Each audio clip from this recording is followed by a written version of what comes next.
What's up, fam squad? Chucky Hats here, and today we're gonna do a dinosaur toy unboxing. The dinosaur toy we're unboxing today is the dinosaur lantern kit. With it, you can make your own silly little bell jars filled with your favorite dinosaurs and lights so you can light up your room at night. And without further ado, let's get into the unboxing. Guys, I'm so excited to be unboxing this toy today. I wonder what we could find inside it. Ooh, look at that. It has a RC Planes kit. Constructing the kit is actually rather simple. The kit comes with a bunch of sheets of balsa wood that have been laser cut to have specific parts, a subtractive manufacturing process, and through a series of drilling and gluing, it's really just a complicated Lego set, and it's not that hard to put together. And that's the airplane totally constructed. So let's just kind of go through the shape of the airplane and talk about why it is the way it currently is. When you think about why the airplane is the way it is, it's most prudent to think about the four forces of flight, right? So that's thrust, drag, lift, and weight. Thrust, we really don't have to worry about yet, right? Because that's what the electronic components do. The kind of first force to think about, the most static, right? I really have no effect over the weight of the aircraft. The weight of the aircraft is just going to be what it is. But there are certainly ways that weight is minimized on the aircraft. So, for example, if we look at the wings, they're totally hollow, just with some ribs for structure, but they're not like solid wings, and that's to minimize weight. You can see that the same thing happens here on the tail. Even inside the fuselage, you can see that the manufacturers cut out all these little holes so that there's just less stuff, right? Less weight. And that's because obviously a heavy thing falls out of the sky. In addition to that, the converse of weight is lift, right? So there are ways that the airplane is built to maximize the amount of lift that happens. Really, we have control over the projected surface area of the plane and the coefficient of lift. The projected surface area is just if you took a bird's eye view of the plane, right? So if you kind of just took the trace of this image, that would be the projected surface area. And obviously, right, like the wings are very big so that there's just more stuff for the plane to push up against. The coefficient of lift is just a number that is associated with how the plane is built. So there are ways that the plane is built to just have inherently more lift. One of the examples is that you'll notice that the wings, it's a little hard to see, but the wings are actually not perfectly flat, right? Instead of like a horizontal line going straight across, they're tilted a little bit up. And the reason that that is because when the wind is coming towards the plane, if the angle of attack is a little higher, then the wind will be more likely to rebound downward and push the airplane up. And that's one of the really main ways that they increase it. The last thing is drag, right? So if we're trying to maximize lift, and it's a product of surface area, why not just have a flat board? That's because, right, then that would have a lot of drag. And if your plane is going through the sky and you need it to go fast to actually go up, because velocity is also a factor of lift, then you don't want a lot of drag pulling it back. Drag is minimized in a couple of ways. Obviously, this is mostly to do with the shaping of the plane. Big one is that there's a lot of sanding that happens to round the edges. So I'll bring you with me here.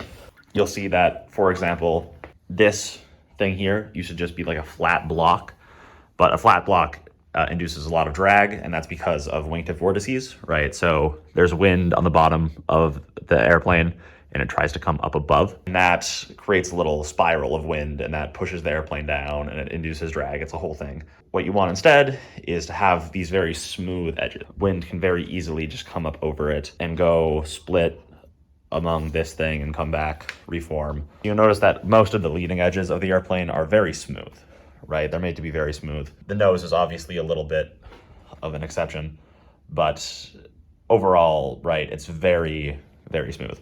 And that's kind of it for why the airplane is shaped the way it is. So the next step is kind of to just put in all the electronics, all the steering stuff. So I'll see you when that's done. With all the electronics in place, let's take a look inside the assembly before I cover it up and we can no longer actually get inside. So the first kind of important thing is even after we cover it up, there's still ways that you can get inside of the fuselage to like get at the important components. Namely, that is by taking off this little hatch here, like that. And also you can just lift up the wing. And the reason you want to be able to do that is because there are kind of two main important components that you want to get at. The first one being the battery. So the battery is this little orange brick here. And the battery is the source of potential difference, or what is usually thought of power in the circuit. Physics-wise, it's not exactly power. What a battery does is it separates positive and negative charges into two separate terminals. So I drew a handy-dandy little diagram here. So what happens is the positive charges at the front terminal and the negative charges at the back terminal are separated by the battery. And they obviously want to be married and happy together. So when a wire connects the positive and negative terminals, that gives them a pathway to marry back up. The convention is that positive charges go around the circuit and a current happens and it returns back to the negative terminal. And while that current is happening, energy can be harvested from that. And that's what the battery does. So the battery provides all that current to the whole circuit. And the way it does that is by being fed through this electronic speed control, this little blue thing here. And that connects to a lot of different things. The wires connect A to the motor and B to the receiver. The receiver is kind of the other important brain of the operation. And that's because obviously the receiver is what's receiving the commands from the transmitter, which is the remote that I will be piloting from the ground. I'll connect the two. And to do that, it takes a couple steps. First, turn on the electronic speed control with this little on-off switch. And that's important to have the on-off switch just because you want to, be able to interact with the electronic components when you're putting them together and not always have it on. And also you want to be able to turn off it just in case for any safety reasons. Then after that, you got to pair the receiver with the transmitter. So I turn on the receiver and I engage with some finesse.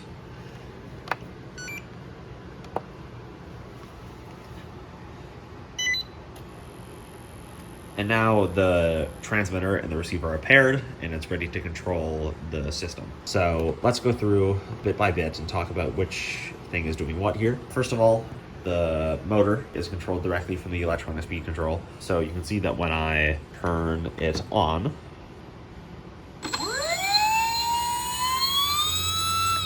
it spins, and that will eventually be having the propeller, and that's what will generate thrust. Also, there are the servos. So here we can see the elevator servo on the left side, and then the rudder and the nose wheel servo on the right side. So the reason that the nose wheel and rudder servos are together is because the rudder is eventually what will control the yaw of the airplane, so that's its side-to-side orientation. And the nose wheel will control the side-to-side orientation, right, which way it's steering while it's on the ground. So they have the same function, but one is in the air while one is on the ground, so the servo is connected into one just for efficiency's sake. So we can see that when I move one of the knobs on the transmitter, the servo moves back and forth, and that pushes these yellow push rods, as you can see, right? And if we take a look for where the push rods come out here, eventually this push rod will be connected directly to the nose wheel. And as it moves back and forth, that will cause it to rotate. The same thing goes for the elevator, right? That servo controls the elevator. And the same thing goes for the servos that control the ailerons. And that's the gist of the circuits that go into the airplane. So now all that's left to do is cover it up with the fabric and attach the control surfaces, which I will explain then. And that will be the airplane done. And that's the plane totally completed.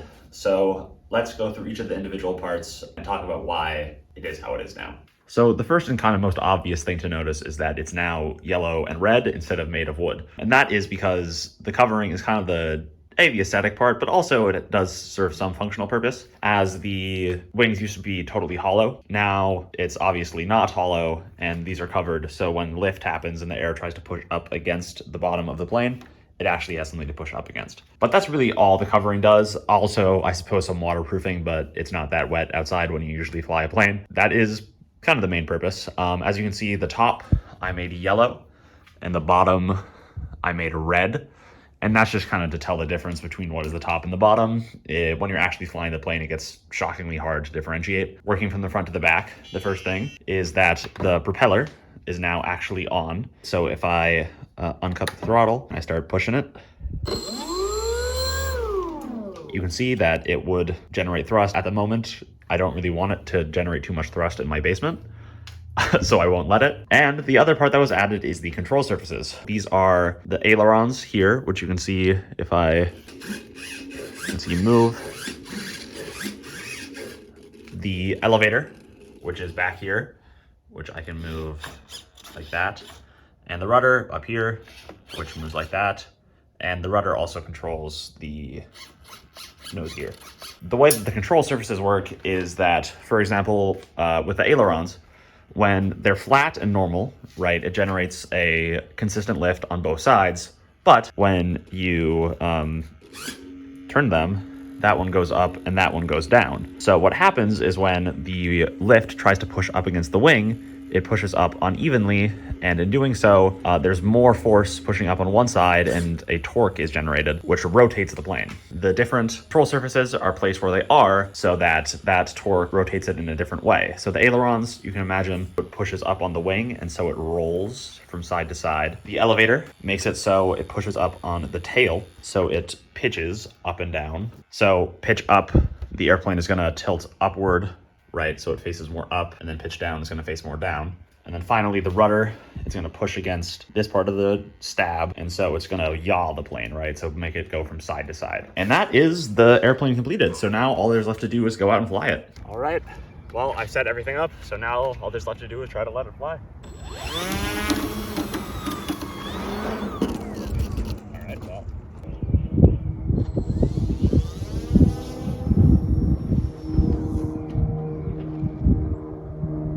So flight test number 1 didn't work, but we did get some very valuable insights from it. The first one is that the plane moved. This is huge. Everything does work for the most part. The propeller spins and brings it forward. All the control surfaces actually move when I tell them to. For the most part, it works very well. Obviously, with these kind of things, the little things that are going to get you. Namely, 3 big ones I recognized are problems with the rudder and the nose gear. So the nose gear is the front part of the plane, the wheel that has turning capabilities. And the first kind of problem was that the way that it is attached to the steering wasn't fully done correctly. The nose gear, the front wheel, was kind of just spinning all around in any which direction it wanted to, which obviously you don't want to happen. And secondly, even when I was steering it, it didn't really steer very well. I solved the incorrect attachment just by applying more glue. I'm hoping that will help. If not, I might have to get another one. And I solved the lack of steering control by replacing its push rod. So currently it has a semi-flexible push rod, right? Which, while yes, it does flex. You can see, this one, if I try to pull it like this, it doesn't really want to do the loop. And that becomes a problem if you're really trying to push it up against things, which in this case I am, versus the flexible push rod, right? Which you can loop every which way, and it really doesn't care if you loop it that much. So when it gets pushed in very tight spaces, you can kind of navigate that much better. And the second one was the rudder. Obviously, neutrally, the rudder should be dead on, while here the rudder was a little tilted one way. So I just adjusted the initial settings, and now it should work much better. So test flight number 2, let's see how it goes. All right, well, test flight number 2 was a success. I did manage to get it into the air, which is huge, although my phone ran out of storage while I was recording it, so I did not get it on video. I also, first time I got it into the air, I did crash the plane. She's getting a little bit of first aid right now, but hopefully it'll fix up nice and I can take it to learn how to fly it with my mentor. All right, I just got back from Crow Island and a couple of very exciting things happened. Namely, I met up with my mentor and he got it to fly in the air. Here's a picture of it flying. So that was very exciting. But before we got it flying, there were a couple things that he had to address. The plane had an improper center of gravity, so it was a little too nose heavy. I actually fixed this myself before going. I got some of these hobby weights, you can see here, which are essentially just 1/4 ounce little metal tabs that you can put on your plane to make it heavier in certain sections. While it used to be too nose heavy, I put some back in the fuselage down there. You can kind of see them. They're that gray bar. And in doing so, I made it more tail heavy so that the plane's turning about a better spot. He also helped me seat the components. So I used to have the electronic speed control and the receiver kind of just fannying about. Now you can see in the middle, right, they're Velcroed onto the sides so they don't move about while flying. And he also reversed the controls. So my transmitter, right, it used to, when I would press up on the elevator, the airplane would pitch downward, which is obviously not what you want. So he reversed that channel. So now the servo motor goes in the opposite direction. And then he got it flying. So liftoff went pretty smooth. He said it was a little underpowered, but that's obviously not something I can A, fix, because that's just a property of the motor, and B, is not that bad, because this is, you know, my trainer. It's my first airplane ever, so I don't think that's too big of a problem. And he also trimmed the airplane. So trimming is the process of making the control surfaces at the right angle. When I install them, it's possible that I install it two pointed upward or two pointed downward. And if that's the default position, that's obviously bad, because then the airplane will be trying to steer itself naturally. So he trimmed it by, essentially, it's a thing that the transmitter can do that just makes the default position of the servo motor a little bit tilted so that the default position of the control surface seems to be normal. And then it flew like a normal plane does until it ran out of battery. And then after landing, I took it home, and now we're here. All right, fam squad, that's been my dinosaur toy unboxing. If you liked it, make sure to drop a like, and if you really loved it, make sure to subscribe. That's Chucky Hats signing out. Goodbye. See ya later on the flip side.